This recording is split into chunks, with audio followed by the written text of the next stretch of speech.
2022 recap session 4. We are going to revise current affairs for prelims with regard to surface-to-air missiles, which were in news in the last year. Previously, we were discussing about the general missiles, what we had tested in the year 2022. Year 2022 was really an important year with respect to surface-to-air missiles because we have almost tested variants of surface-to-air missiles. One of the earliest technology programs what we had initiated in the history of evolution of missiles in India, which we will have discussed separately. So this particular surface-to-air missiles have been classified into various types as indicated, and we will see one by one.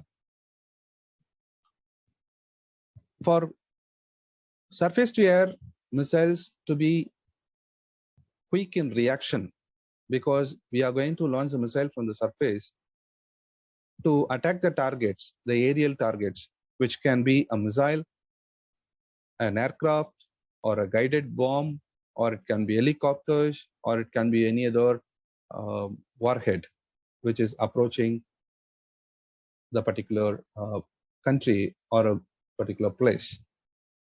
So we need a very quick launch, a very quick reacting missiles, and that's the reason why surface-to-air missiles in the era of missiles comes into very significant position. And especially it forms the basis of the ballistic missile defense programs, what many countries have. Now in this, you can see a vertical launch short range missile. It is a vertical launch, but it will be for a very short range. There is a quick range or quick reaction short range. And then we have medium range and long range. Medium range and long range missiles have only the range difference, but otherwise the entire functionality will be similar. You can see that all these have been either indigenously developed like vertical launch short range missiles by DRDO and its colleagues, or by quick reaction missiles like DRDO, Bharat Electronics and Dynamics, or with foreign collaboration like Israel Aerospace Industries, where the Barak missile has been modified into medium range and long range surface-to-air missiles. So the propellant is being different. Except for long range, everybody has a single stage, where only for long range we have two stage, and everything is canister. So canister is one important thing because nowadays we are upgrading ourselves with the canister missiles for soft launch or easy launch. And the range which a vertical launch can travel is 50 kilometers, whereas a quick reaction will be 25 to 30 kilometers because it is quick reaction. So the range will be less. And medium range will be 70 and the long range will be 100 kilometers. Whereas the vertical launch short range can be operated up to 15 kilometers, which is very, very important. And 6 kilometers for a quick reaction and 16 kilometers and 20 kilometers for medium and long range SAM. And variants are also there. Usually vertical launch is done by the Navy. We have a vertical launch from the ship. So from ship, it will be directly launched vertical. That's how it is. Whereas quick range, quick reaction is predominantly used by Army.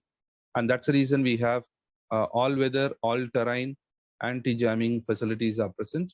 Whereas medium range is for all forces and long range is also for all forces.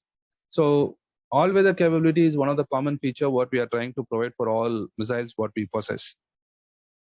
And the most important difference is that it can target 6 different targets simultaneously. That's very, very important because a quick reaction missile targeting different targets simultaneously is one of the added feature.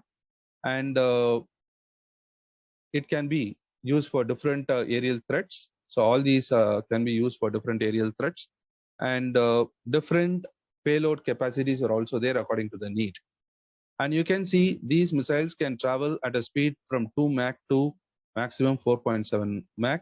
That means all are supersonic. So which is another significant aspect. Okay, the launch pad also varies. It can be ship or any vehicle where we can have. Some will be vertical, whereas only one is going to be inclined, and that is your quick reaction.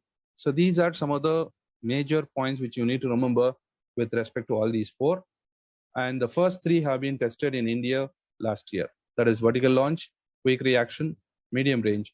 All have been successfully tested in the last year 2022. And that's the reason why it becomes significant. Another important development in surface-to-air missile is Akash, one of the earliest missiles which we have developed since the Integrated Guided Missile Program. So it was Akash which was developed in that particular program by DRDO, Bharat Electronics, and Bharat Dynamics. Here, everything is similar, but upgradation will be with the efficiency kind. So that's the reason you can see every aspect is same, where solid fuel ramjet will be there, whereas here the dual pulse alone will be the change in the new generation. Whereas Akash Prime, everything, range, altitude used by the forces, everything is same. But with the Akash, which is having the advanced automated command guidance, has been improved to radio frequency seeker, low temperature environment operations at higher levels. And the Akash new generation missile has operating capabilities in Q band, right? And they are more lighter and sleeker, and they are dual pulse rocket motor makes it very lighter. So the efficiency in delivery and range has been increased, right? And that's the reason why Akash can fly up to 70 kilometers, and it can be a very good input for our missile defense in this particular case. And the most importantly, Akash is canisterized. So that's another important aspect what we have in this particular case, and all our supersonic missiles. So this is one important upgradation with respect to surface to air missiles, what you need to remember. And always have it in the comparative mode. That will be easy in remembering these upgrading missiles, which are one of the important significant missiles which can be asked even in the mains, not only in prelims but also in the mains. Thank you.